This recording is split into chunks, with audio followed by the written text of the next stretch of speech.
This episode of the Topcast is proudly supported by Alfred Music. Hi teachers, it's Tim here. Have you ever had a project rattling around in the back of your head that you've always wished that you could spend time on and finally get out into the world? That method book, those arrangements that you composed, that podcast, that book, the games that your students love, whatever it is, I'd love to help you get that out of your head and into the world. And if that sounds like you and you'd like to find out more, then I want to invite you to a free workshop that I'm running next week. It's called The 3 Secrets to Building a Music Teaching Side Hustle. I would love for you to come along, totally free. Find out more at topmusic.co/3secrets. You're listening to the Topcast, the original podcast for growth-minded instrumental music and voice teachers since 2015, with your host, Tim Topham. Our mission at Top Music is to empower instrumental music and voice teachers to find and nurture their innate creativity so that they can teach lessons that are innovative, integrated, and inspiring, and that will have a positive, lifelong impact on their students. Join us each week as we interview teachers and creators from around the world and unpack fun and exciting ideas to maximize your teaching and studio business success.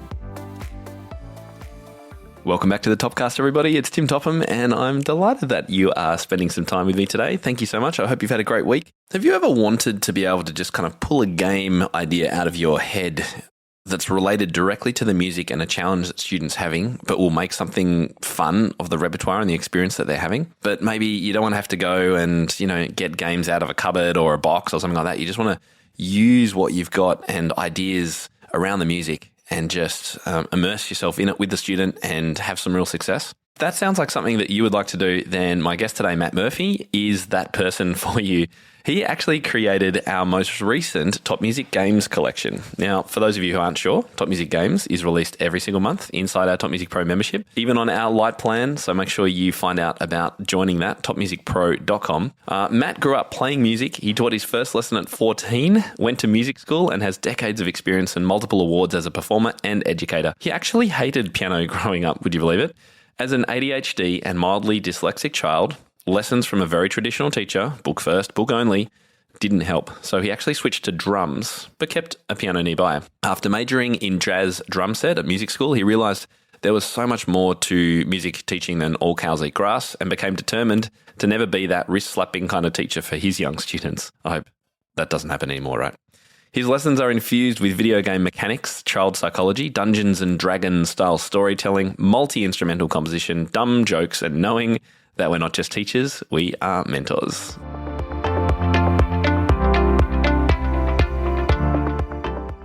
Welcome to the show, Matt Murphy. Great to meet you. Hello, nice to meet you too. A huge thank you for sharing your creative ideas in our June Top Music Games collection. So just for people listening, every month, our Top Music Pro members, right from our $10 a month light members, not only get the studio license collection of sheet music to download, but since the last 10 months or so, we're also giving them a collection of studio licensed games from a whole variety of creators around the world, like Tara Boykin, Jennifer Fox, Abigail Prophet, Georgina Wilson, Tara Wright, and now Matt Murphy, which is super cool. But your collection is a little bit different.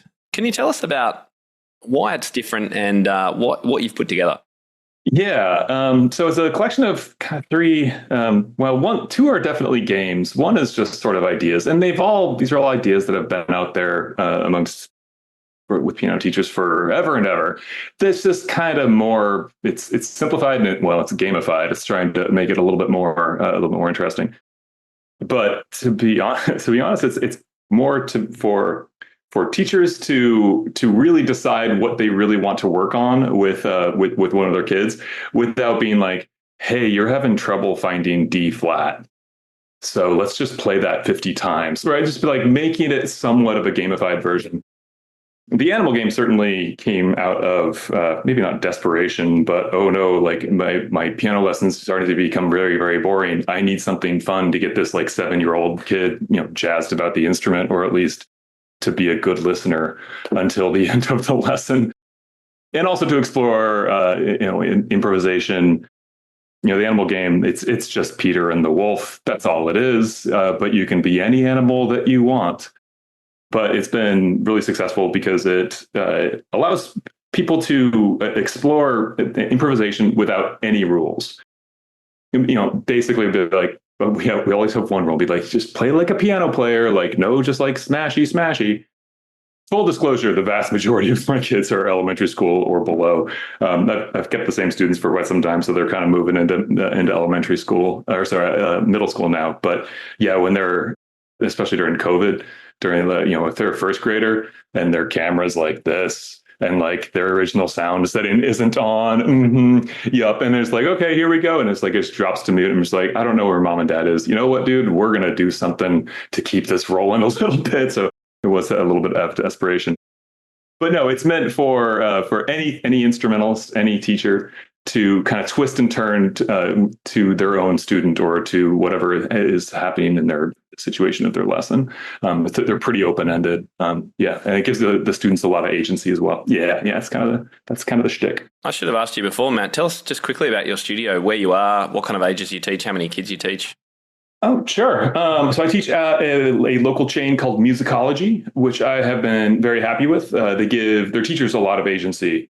They have a lot of trust in us being able to do our own thing, as opposed to some other kind of national chains that are like, here is the thing you teach now. Go into the room and do the thing we say. Here's what you say. Here's what you do. Yep. Yep, which I would not want to do ever, ever, ever, ever. I'm sure there's some value in that, having like a program, but that's certainly not the kind of teacher I'm in. I've been teaching, my entire adult life. I taught my first drum lesson when I was 14, but I am mostly a drummer and also a piano player, and that has somewhat gradually evened out as I have gotten older. Definitely, I was definitely a drum teacher that tried teaching piano and was in my 20s out of college. And then kind of realized, I was like, oh, I'm not very good at this, so I should probably try to get better at it, which is another impetus for actually making games. It's like, oh no. Yeah. So, but yeah, right now I teach, I've got about 30, 32, 33 to about 40 when you start considering, I run some of the bands, some of the kids rock bands where we, learn new songs and arrange songs and that kind of a thing. So that certainly counts because that takes a good chunk of time, but it's super fun. So yeah, right around 40. I used to do like 55 and I just can't, I don't have the emotional energy to do that. That's a lot of students. I think for any teacher teaching one-on-one predominantly, that's tough work. Do you teach mainly drums or piano or a mix? It's about 50-50, maybe 60-40. Kind of depends on what ebbs and flows. But I work with, I think it's like 20 other teachers at the studio that I teach at, and almost everybody teaches some piano. Like if you've been to school, you learn some piano, and at the very least can learn teach beginners. But I'm kind of like the drum set specialist. So if there is someone that comes and be like, oh, I'm auditioning for marching band, and be like, okay, go put them with Matt. But yeah, it's like 60-40, I guess, 60 drums and 40 piano. But yeah, ebbs and flows. So the other thing I really like about your collection is a lot of our collections set games, you print things out, you laminate them, you organize them, and that's great. And they're, you need cards or flashcards, whatever it is. Yours are very different in that you don't need any of that stuff, which is great for teachers, particularly who are traveling or on the go, and they just need ideas for spicing things up, as you say. So do you find that you tend to use games, in inverted commas, more of that sort than ones that come in packs and, you sit down with resources?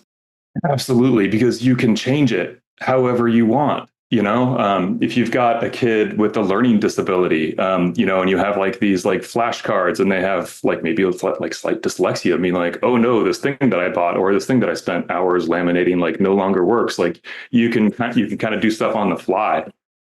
Yeah, like almost all of these games. I mean, one of the games called Rule Maker, where you make a rule and you improvise around it. That's just a college improvisation exercise that I did in school. Like it was like a high level thing, like where my teacher would come in and say, "Hey, what have you been working on?" And I'd be like, "I'm working on like 2-5-1s or whatever." And he's like, "Cool. You see this little like sunbeam going out of from the blinds into the office here? Play that." And it made you think so differently. And so I was like, "All right." Major 6 add 9 chords kind of sound like sunlight to me. It's like you start to like pluck your own music theory ideas, and of course, like that's a relatively advanced level. But with this game, you can do it with a preschooler. Like, let's say a kid doesn't know their right hand from their left hand, like which is a lot of kids at that age, which is fine, and they're just struggling, being like, all right, what if we just do this and sound like raindrops? What does that sound like to you? and then be like, okay, now here's three animals, and you make it like really obvious. I mean, like, all right, how about you have to play an elephant or a little ant or a sneaky snake? Like, which one does this? Ding, ding, ding, ding, and then they can kind of use that as a tool to use in further animal games in the same way that my professor asked me to play a beam of sunlight, and I was using some pretty advanced chord theory to try to figure that out. Yeah, and that aligns beautifully with my notebook beginners approach, which starts with an animal improvisation, literally in the first lesson. Yeah, I mean, again, it's not a new idea. It's not. And right from the beginning, you say, Matt, these ideas are out there, but what you've done is kind of codify it and organize it so that teachers can really access it. And so I'm looking, I've got the rule maker in front of me. The other thing I love is at the start of each of these, and I think you give us 5 or 6 games in this collection, which really is 50 or 60 because they are so flexible, and you can do the thing I really love about ideas that teachers can run with and explore themselves. But the thing that you've done for each of these is at the top you say what it is and who it's for. So rule maker, for example, you say open-ended, reinforces strengths, drills weaknesses, easy/fun diversion, and works for Zoom lessons as well. What are some of the sort of key features of these games? What are other overviews that you've got at the top of some of these? I'm thinking, teachers might be going, are these actually going to be useful to me? What kind of context will they work in? Sure. Okay. To give some examples, it's a fun way of drilling something that the kids aren't not good at, and like without kind of like shaming them. I back in the day taught a lot of beginners, and most of my kids are sort of like beginners, intermediate. But it's again like, how do I want to spend 15 minutes on being like, all right, how should we hold our hands? And so be like, you know what, we're just going to mess around on the piano. It doesn't matter, but here's the rule. And like I would get really close, and like I would get like kind of comically be staring at their hands and being like, you can play whatever you want for about 10 seconds, but you have to keep these nice strong curved fingers. And I'd be like, being like my nose like almost on their fingertips. And so they think that's important, and they start thinking about that. But I've done it with my middle schoolers being like, all right, we just learned a minor 6/9 chord, let's say, and be like, all right, let's make something up, but you have to arpeggiate a minor 6/9 chord at that point in time. But the nice thing is that these games are low pressure, because it's not like, hey, go purchase this thing. Cool. Now like set aside like 5 weeks of lessons to do like my program. Like, no. You can just throw it in at the end and be like, hey, we got 5 minutes left. You want to play the animal game or want to play Rule Maker? I mean, Rule Maker works for all ages, but animal game is certainly like 6th grade or below. But yeah, and you can also work on strength. So say a kid really likes to creatively arpeggiate a chord, just like they like that sound. Sometimes you get those students that like just go da da da da da, and they just really dig it. And then you can make that in a rule maker and like give them a little boost of confidence, being like, all right, we're just going to make something up, and I have to play the rule too. And how about you have to do just 1-3-5, 1-3-5 anywhere on the piano? You can set your hand down, and it's like really give them like as much agency as possible, but make it like sternly that be like, all right, now I'm the rule master and you have to follow my rule. And if you don't, you got to try it all over again. It helps to be very dramatic about it, I have found. But yeah, so you can make strength stronger, and you can hammer weaknesses. And I think, but it's in a fun way, as opposed to like your 4th finger keeps on breaking. Like, let's just play your 4 or 5 trills for a little while, which is technically good, right? It's like the right thing to do, but man, is it boring, for a lot of kids that age. Yeah. Yep. No, that's really, really instructive for us. And like, I'm just having a look at one of the other ones here, creative warm-up alterations. So the title, the subtitle, out of the box creativity, easy, open-ended, 5 minutes at the start of a lesson, practice at home, kids and adults alike. I love that you sort of specify that at the start, and then the little intro, help beginners creatively alter their warm-up routine by continually changing things like register, articulation, phrasing, tempo. Anyway, and then you go in. So for beginner and young students, here's an example with musical scores. And then for older beginners, here's an example again. And you've even got some videos that you link to as well. I guess it aligns so much with what I have been trying to help teachers with in regard to creativity. Number one, you don't have to follow specific rules or a formula or a program or anything. You can just add it to any part of a lesson at any moment to either break things up or strengthen an understanding. And I think that's why I really liked this collection. Yeah, I appreciate that. And like, yeah, I've never actually written them down before. I've always just like, in between lessons, maybe we have a kid doesn't come and some other teacher doesn't come and we're just like talking shop and being like, oh, have you tried this game? And we just like, it's kind of oral history. I don't know if that sounds pretentious, but yeah, I've never actually written them down. Yeah, and it's like, it's great because you can, honestly, I think when you read a student's mood that day, you can kind of tweak these games to that. Like, for example, I got a long-term student, Adam, and it was his birthday. And so he specifically requested 2 animal games, which is a big deal because usually only we have time for 1 animal game. And I was like, you know what, Mr. Adam, if you're a good listener for the first 25 minutes and we work really hard, we get to play 2 animal, and it's like blowing his mind. It's also a really fun way to bring in parents. So this is often like, we all have our little charisma tricks to try to charm the moms and dads. On the first few lessons, I almost always bring a mom and dad in and be like, okay, I'm going to give you 2 animals, but mom gets to pick the 3rd animal. And then remember, you have to play your solo and it can be about 20 seconds. You can play whatever you want, but don't tell us the animal. And so, it almost always gets a laugh out of them. And which, I mean, I don't want to sound like, cynical, but like it helps retention. It helps retain students. I promise I would not have maybe 30% of the students I had might have quit a long time ago if they weren't having at least a little bit of fun at some point in time and then got good enough to kind of fall in love with the instrument, if that makes sense, right? These games are really good for honing the things that are a little bit dry. Alfred Music's piano resources have long been favourites of piano teachers and students alike, with a vast catalogue of popular methods, supplemental repertoire, masterworks, pop and more.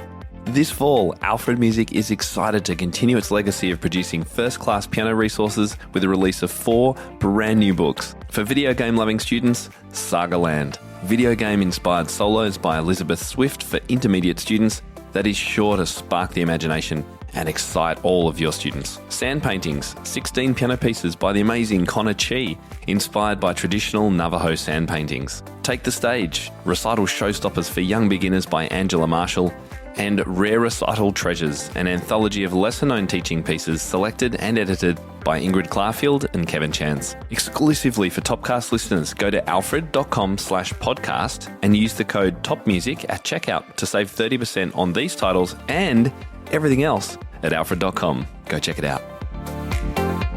So obviously this approach comes fairly easily to you. What tips would you have for other teachers about how they can initiate some of this thinking themselves? Pick a few things. Pick a few like ways to use it. Like with the rule maker thing. It really depends on the ages of that student. I know that at least at my studio, we've got a couple teachers that are definitely like the more like advanced, like, hey, are you like going for like some of the classical competitions? Like, go talk to Mr. Aaron. Don't talk to Mr. Matt. Like, go talk to him. But if you got like a goofy kid, creative kid that's just starting out, being like, I'm your man. Like, I'm your guy. But to answer your question is just to pick a few ways to use it. Like, pick a few rules that are helpful. So maybe at the end of the lesson, be like, hey, we're going to do some improvisation, but everything has to be staccato, or everything has to be alternating legato and staccato, right? You can make it insanely advanced if you want. These games are mostly for little kids, but pick like 2 things. Be like, all right, I'm going to play the rule maker game I heard about. And we're going to make up a thing where you have to find multiple E Phrygian positions, or what, like it can be that, and that's specific, or it can be, all right, you have to play every single D on piano. You don't have to, you can play them multiple times if you want, but every single D, like just something that you have that works, for beginners. I'm sure intermediates could think of something, or it'd be like left hand has to always play Alberti bass. Right hand has to play whole notes.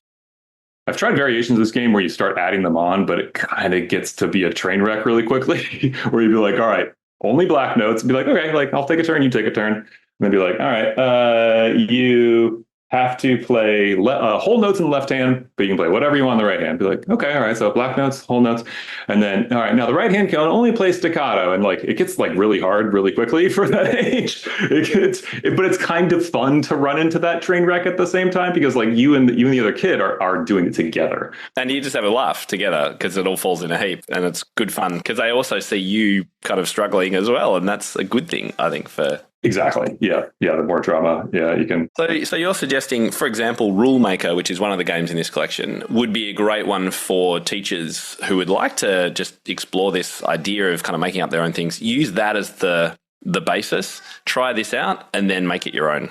Yeah, exactly. Right. And like pick some easy rules, right? And it's an easy game to explain, right? Be like, you can play whatever you want, but here is the rule. And that rule can be like really, really convoluted and complicated if you want. But yeah, that's what I recommend for anyone that wants to give it a shot. And I do recommend it for kids where you're like sensing a waning interest. Maybe not a waning interest, but like a little bit of a low energy day.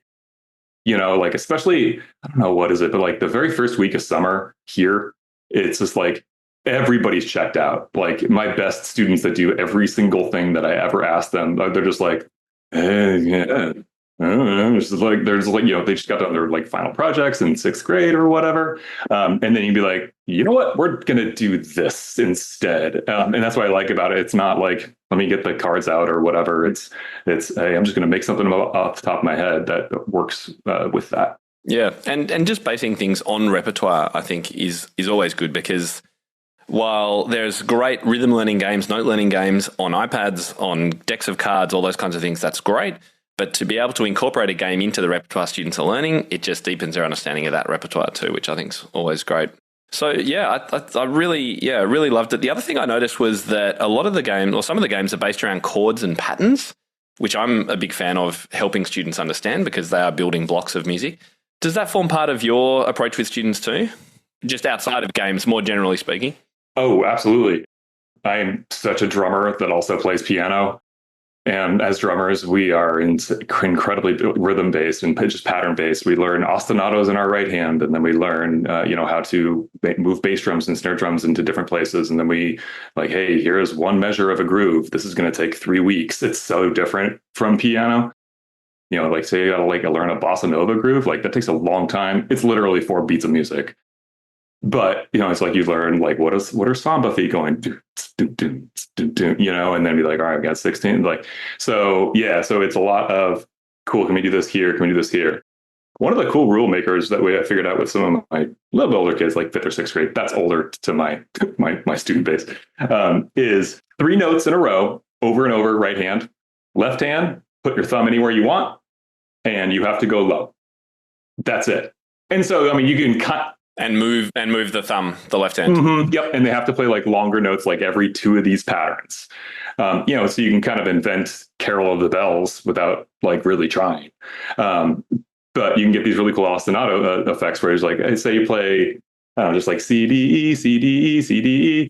And then if their left hand starts on C and then they hit a B, like that's a really kind of cool sound for a split set. Like it lets them kind of discover things that are tonalities that they wouldn't get in the books. The books have value. They're fine. We all need to read treble and bass clef, but God, there is so many more ways to explore the 12 notes that we have besides major. Yeah, method books are fantastic for teaching and introducing reading in a structured way. I've always said that, but there is so much more that we can do. I've got an exercise like that uses sus chords. So just playing sus chords in the right hand like an F sus, so F, B flat, C in the right hand, and changing left hand bass notes. And, you start on F, that sounds great. You go to funky things like E flat or G flat, and you get these beautiful sounds, and the eyes go wide. It's like, ooh, it is so cool. That's the same thing as Rule Maker. Again, these are just ideas that existed out there, right? So like, hey, here's an idea. Cool. What can we do with it? How do we play with it? Yes, I do like patterns a lot. When I'm teaching lead sheets, which I've been doing a lot lately, is one of the cool patterns is just left hand root 5 and then right hand third and then play it somewhat low. And it's a really, really pretty sound. It's a beautiful sound. Yeah, I know what you mean. Yeah, try it out. Pause this if you're at a piano and go and try it out right now. That's a simple sound. It's so easy too. It's so easy. I remember when I was doing jazz, having the root note in the left hand and then the third and the seventh in the right hand, below middle C area. I mean, that's a rich, that little area below middle C is just such a warm, rich, it's like French horn sound kind of. I love it. But using that, like doing, we did doing Hey Jude as a lead sheet the other day, and we were like, all right. And one of my students, Elizabeth, who's actually one of the kids in the little videos that I put there, she really likes chord theory and be like, okay, cool, I can push her. Be like, all right, your job this week is to go home and think of an intro. Now you can do that intro however you want, but we talked about some of the patterns that we've been drilling, like some of which came from like the rule maker game of like, all right, left hand, hold it down, and then just low, middle, high, low, middle, high, low, middle, high. And we don't say root third, fifth because she's like knows some of the inversions. We're actually doing some good voice leading, and be like, but don't overthink it. Just left, be like, that's an option. We've done that before. But here's a new one, and I had her kind of play a scale in that style. Just like left hand going root 5, and then just up to C. And she made up something very, very cool, kind of combining both of those things, but only because we like just drilled this pattern and just drilled this pattern. And she kind of created something that was pretty unique that I didn't go to say, hey, go play these notes, That's super cool. Well, look, I really encourage teachers to go and explore this collection. It's great fun. And I think, as you've said today, it's just going to spark your own teaching ideas around some of these. Because they're really simple and they're really flexible. They're really imaginative. So yeah, thanks so much for sharing those ideas, Matt. And I know that you've been following what I've been sharing for a little while, especially some of the YouTube videos. And I know that not everyone is aware that much of my YouTube channel. So what have you found useful over there? I mean, when I first saw your YouTube, I think it might have been Snake and Frog, which I'm so jealous that I didn't make that up. Oh God, that's such a good game. It might have been like the 15 ways to play a scale, which is like, very similar to like the creative warm-up variations. Again, these are just all ideas out there. And I really, really like that. And like half of the ideas that you would put there, I'd be like, oh yeah, I thought of that one. But the other half I hadn't. And it's like, be like, oh, okay. And this was, you've been doing this for a while. And when I was really thinking that the most of the piano pedagogy out there was the wrist slapping, buttoned up, like pearl clutching, old school, old guard. Let's hope not anymore, Matt. Let's hope not anymore. Well, I imagine there were some people out on the fringes, but like it was really refreshing seeing your video and be like, oh, there's a guy that gets it and is like better at it than me. Like I should probably like start learning what you have to teach. So they've been seriously really, really helpful. Not only in like inspiring some other ideas, but also just knowing that like, oh, there's like a cool movement out there that like realizes that piano is not just all cows eat grass. Like, God, there is so much more to this. And I actually wrote down some of them. The notebook stuff been very, very helpful. And I really, really like that just because it's a more personal way to get to know the student. I feel like the book gets in the way sometimes. It's like, here's a teacher, here's a student being like, here's cool. Like, but yep, you're both like doing that. Whereas you're instead, and it's, you can't improvise and interact as far as like, just doing different teaching strategies on the fly with a book. But with that kind of stuff, you can kind of read the student. You can kind of figure out, be like, okay, like what's this kid, what do they like? What are they really going to be interested in patterns? Are they really going to be interested in just playing really loud? Cool. How can we actually direct that energy in a positive way? So it's like it allows to use your skill of emotional intelligence to guide the lesson, I feel, as opposed to let's read the instructions. Speaking of I don't know how many views this video has, but it doesn't matter because it was like, oh yes, what not to do in our first lesson. Oh, it's used by pedagogy professors. I know even Kevin Olson uses it. He loves it.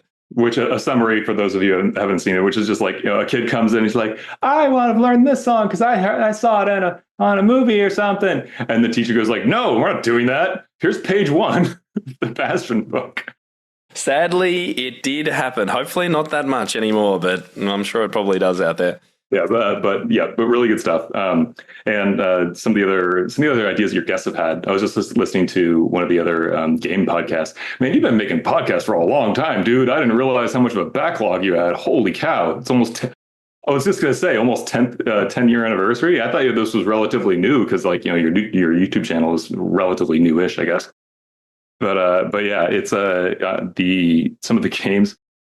I think it was a really, really old one where it's just like copycat, but you have to add on to it. And I was like, man, why didn't I think of that? That's such a good idea. It's just like Simon. I think it was one of your colleagues. I think it was maybe Tara that was explaining it. But yeah, like really, really good stuff. And like a lot of the videos, I can't say I've done exactly what you have said about the notebook stuff, but like it gives me so many ideas, and it's definitely in that general direction that I would not have thought of otherwise. So it's really helped me as a teacher, and I appreciate it. Brilliant. Yeah. And that's exactly what I think teachers will get from your collection in return, Matt, as well. That same kind of idea.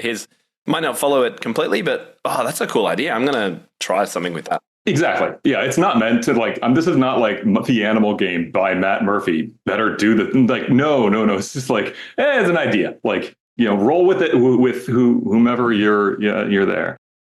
Yeah. And by the way, it doesn't have to be The Animal Game. I've had done kids where his kid's super into Star Wars and like would not stop talking about it and be like, all right, today the Animal Game is now the Star Wars game, and like R2D2 Princess. Exactly right. Yeah. Chewbacca, he's like, that's like him or Darth Vader's like, they're like, oh, do you want to play an elephant? Like if they're just like big, right? It's the same. It's the same thing. But it puts a smile on their face and makes them want to come back. And speaking of your videos, I think it was with a guest of trying to create a feeling, like a good emotion, like after a lesson. Yeah, like absolutely. Right. And like, I think these games do that, it's just in a small way. But if you leave them smiling, they're going to keep coming back. Is it as productive as running scales Russian style? Like, no, I mean, guess not. But you know what? Like, they might quit if you just be like, here's what we're learning now, right? Like, honestly, like, if you keep them coming back and associating the piano with something fun and something that's hard, but still something that's fun and not like, I hate this thing. Because that was me growing up. I hated it. I hated piano growing up because I had a very, very traditional teacher, which works for a lot of brains, not ADHD 5-year-old Matt. That's for sure. Well, Matt, thank you so much for sharing this today and also the collection. We really appreciate it. Where can people connect with you if that's something that you're okay with? Yeah, I mean, if you want to plug, like again, like none of these materials are written. I'm not selling them. I just like they're good games. I just want people to play them because they're fun. And I play in a lot of weird bands. I play in a video game cover jazz band called the Obscure Reference Band, otherwise known as Orb. Okay. And I was not expecting that. Yeah. It's and I play with like 4 of the other like some of the best musicians in Columbus, Ohio. I'm the only person without a master's degree. And so we're playing like really, really like legit stuff from these Japanese composers that happen to be originated on a video game. And so we do have a YouTube channel that we're pretty proud of. And if you've ever played the games Portal or Tetris or Sonic the Hedgehog or Zelda Ocarina of Time, we have got some videos that's some kind of crazy arrangements that I worked up and kind of fusion arrangements of stuff and put a lot of very silly animations to it. But I worked really hard on it. I would love for people to watch it. So, awesome. So what's your YouTube channel? That's Orb, the Obscure Reference Band. You can probably type that in. That'll pop up. Or you can type in Orb and Portal. That'll pop up too. Or Song of Storms. So the Obscure Reference Band is pretty great. There you go. I might go and check it out myself, actually. Thanks heaps, Matt. It's been awesome hanging out with you. And we'll keep in touch. Thanks a lot, Tim. I appreciate it. Cheers.